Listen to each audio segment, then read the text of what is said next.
and today we're going to take you through the biomechanics of the bench press analysis. Alright, so I'm here with Tanner, and we're going to be talking about the proper bench press technique. I'm going to give you 4 things that you should really focus on, or 4 things that often are mistakes made in the gym. The first one being hand placement.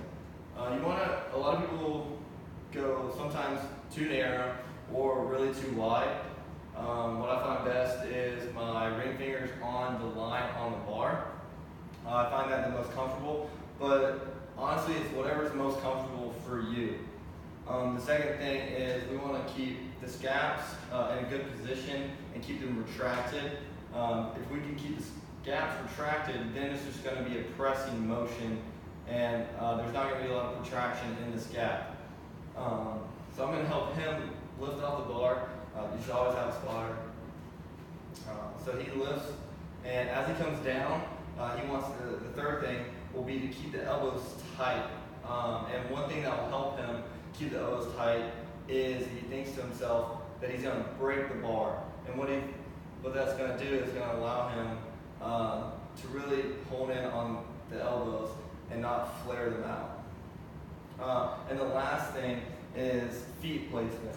Feet placement plays a huge role because you're able to get force from the ground up throughout the body and then through the weight. A lot of people lay their legs out like that. They bring them up on the bench to take that off, but that's in a different training style. But for the bench press proper technique, we're going to want to keep the feet connected on the ground.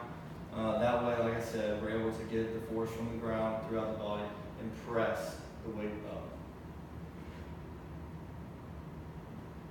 Good. All right, we have Matt here today, and he's going to be performing the bench press, and we're going to be going over the movements that are occurring at each joint.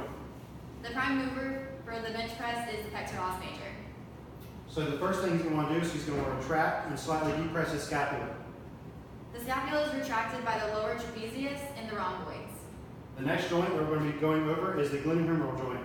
The glenohumeral joint on the concentric phase of the bench press, so that's when he comes up, is going to be horizontal adduction, which is flexion. The glenohumeral joint prime movers are pectoralis major, anterior deltoid, and coracobrachialis. The humeral ulnar joint is going to be moving towards extension on the concentric part of the bench press. The main movers of the humeral ulnar joint are the triceps brachii and anaconius. The next joint that we're going to be going over is the radial ulnar joint. The radial ulnar joint is distally and proximally pronated. The main movers for the radial ulnar joint are the flexor carpi radialis and flexor carpi ulnaris, palmaris longus. And the last joint that we're going to be going over with the bench press in the concentric phase is the radiocarpal joint, which is going to be in slight extension with a closed grip.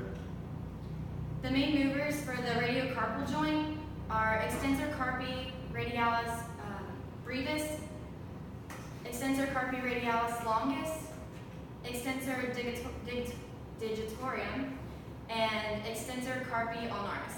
By watching this video, we hope that you can apply these techniques and improve your bench press. And like you said, the techniques that we want you to remember are like what I talked about at the beginning of the video. I'll just reiterate them right now. Always have a comfortable hand placement. Keep the scaps retracted in a good position. Also, make sure the elbows don't start to flare out. Keep the elbows tucked and tight.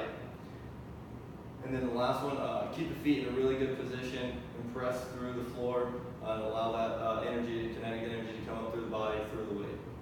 We hope you can apply these to your bench press to improve overall performance and biomechanics. Thanks for watching.